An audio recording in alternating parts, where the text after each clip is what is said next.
अस्सलाम वालेकुम। Property vision TV के साथ मैं हूं अहमद अकील।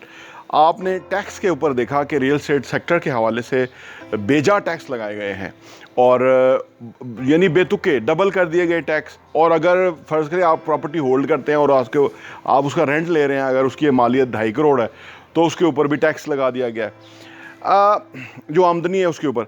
तो अब होगा क्या?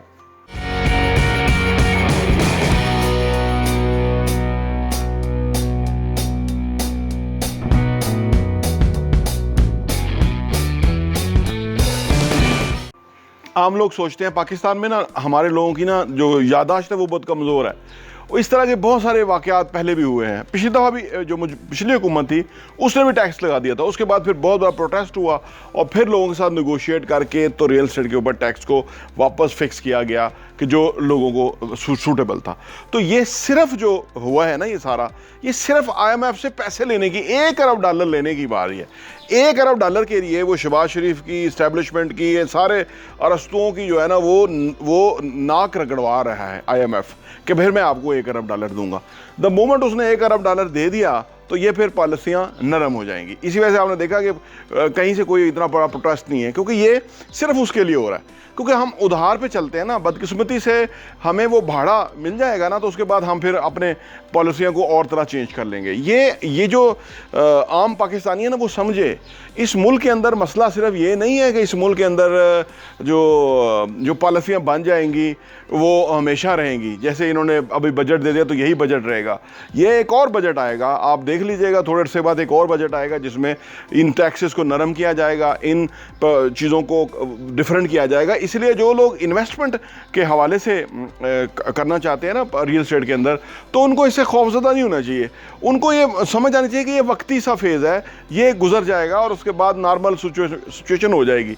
आपने देखा कि हमारी अच्छी पॉलिसीज़ जो है वो भी नहीं चलती, तो बुरी पॉलिसी भी नहीं चलती, क्योंकि पॉलिसी हमारी एक है ही नहीं मनहसल कौम 75 सालों के अंदर। तो इसलिए आपको कोई भी वरी करने की ज़रूरत नहीं है कि जितने टैक्सेस लगा दिए गए हैं, वक्ती तौर पे कुछ महीने काम जो है वो रुकेगा, उसके बाद ये खुद ही आएंगे इन्हीं चेहरों के साथ, ये जो ना अपनी बातें हैं उसको मुख्तलिफ करेंगे और उसके बाद ये टैक्स जो है वो नरम कर देंगे और फिर उसी तरह से निज़ाम चलता रहेगा। असल में निज़ाम को सही मानों में तो कोई भी दुरुस्त नहीं ना करना चाहता, क्योंकि वो उसमें लगती है मेहनत ज़्यादा, रिफॉर्म करने पड़ते हैं। FBR के अंदर बहुत बड़ा जो है ना वो मसला होता है, घपले होते हैं। फिर ये जो बड़े बड़े लोग हैं, ये बिजली चोरी है, जो इंडस्ट्रियलिस्ट हैं, उनको फ़ायदे पहुंचते हैं, वो उनके पॉलिटिकल उनकी बहुत बड़ी बैकिंग और सपोर्ट होती है। पूरा पुलिस, पूरा निज़ाम उनकी सपोर्ट के लिए होता है। तो ये सारी चीज़ें जो हैं उधर तो नहीं हो सकती ना, उधर करेंगे तो वो अपना आप उनका ख़राब होगा। तो लिहाजा वो सीधा इस तरह की पॉलिसी करके IMF को फराजी करके उसे पैसा ले लेंगे और उसके बाद फिर इनके वही उसी तरह निज़ाम चलते रहेंगे। और फिर जब देखेंगे कि लोग इनकी जान को आ रहे हैं तो ये खुद ब खुद उसको नरम कर देंगे। तो लिहाजा आप बिल्कुल वरी ना करें वो लोग जो रियल एस्टेट में इन्वेस्टमेंट करना चाहते हैं। और वैसे तो इस वक्त कंस्ट्रक्शन के अंदर इन्वेस्टमेंट तो वो तो है ही बहुत फिजिबल और सूटेबल और रीज़नेबल प्राइस के ऊपर है, उसमें आप बहुत फ़ायदा उठा सकते हैं। और वो उसके अंदर टैक्स भी जो है वो 2 साल के बाद ज़ीरो हो जाता है। जो कैपिटल गेन टैक्स है ना, वो उसके बाद 2 साल में ज़ीरो है। जो यानी 1 साल अगर आप फ्लैट ले लेते हैं फ़र्ज़ करें और अगले साल बेचते हैं तो फिर आप टैक्स देना पड़ता है। अगर आप दूसरे साल बेच देते हैं 2 साल के बाद, तो फिर उसके ऊपर कोई टैक्स नहीं है, होल्ड करने का कोई टैक्स नहीं है, बेचने का कोई टैक्स नहीं है। तो वो भी एक फ़ायदा है। तो कंस्ट्रक्शन जो है वो तो इंडस्ट्री अभी चलेगी।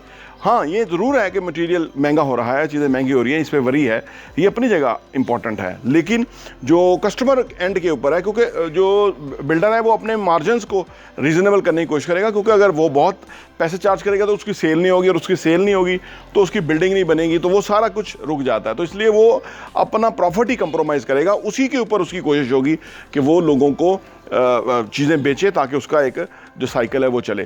तो कंस्ट्रक्शन इंडस्ट्री के अंदर जो टैक्स लगाए गए हैं, बेजा टैक्स, जो मैंने पिछली वीडियो में आपको बताया था, ये अभी आप देखिएगा कि जो ही हमें वो IMF से पैसा मिल जाएगा, जो हमें $1 अरब मिलना है वो मिल जाएगा, तो उसके बाद वो जो हमारी टैक्स थे वो और तरह के हो जाएंगे। क्योंकि उससे देखिए इंडस्ट्री भी तो चलानी है ना, रियल एस्टेट से टैक्स भी तो गवर्नमेंट को मिलता था ना। अगर वो काम ही बंद हो जाएगा, वो टैक्स नहीं मिलेगा, तो फिर टैक्स का हदफ ही पूरा नहीं होता। तो इसलिए निगोशिएशन होगी, उसके बाद इनको फिक्स किया जाएगा, नॉर्मल किया जाएगा, ताकि real estate industry further grow करे, चलती रहे। प्रॉपर्टी विजन टीवी देखने का बहुत बहुत शुक्रिया।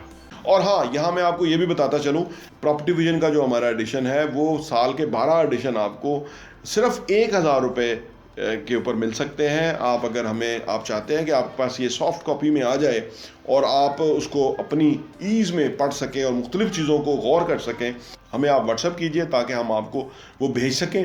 और आप सिर्फ 1000 रुपये में हमारे 12 एडिशन पूरे साल के 2022 के आपको मिल जाएंगे और आपके लिए वो बहुत ही ज़बरदस्त इन्फॉर्मेशन होगी। आप किसी के साथ शेयर भी कर सकते हैं, अपने लोगों के साथ भी, ताकि आप वो कंटेंट पढ़ें, वो मवाद पढ़ेंगे। जिस तरह आप अच्छा कंटेंट पढ़ेंगे कि कैसे पैसा कमाना है, कैसे पैसे को मल्टीप्लाई करना है, कैसे पैसे की टेक केयर करनी है, कैसे पैसे को जो है ना वो सही जगह पे डायरेक्शन पे लगाना है, कैसे एसेट्स बनाने हैं, असासों से किस तरह कमाना है और वो कमाने के बाद उन पैसों को किस तरह से इन्वेस्ट करना है, इस तरह की बहुत ही ज़बरदस्त इन्फॉर्मेशन जो है वो रियल एस्टेट के हवाले से हम प्रॉपर्टी विजन के मैगज़ीन के अंदर पब्लिश करते हैं और वो हम आपको इंशाल्लाह भेजेंगे। सिर्फ 1000 रुपये में 12 एडिशन आपको मिलेंगे।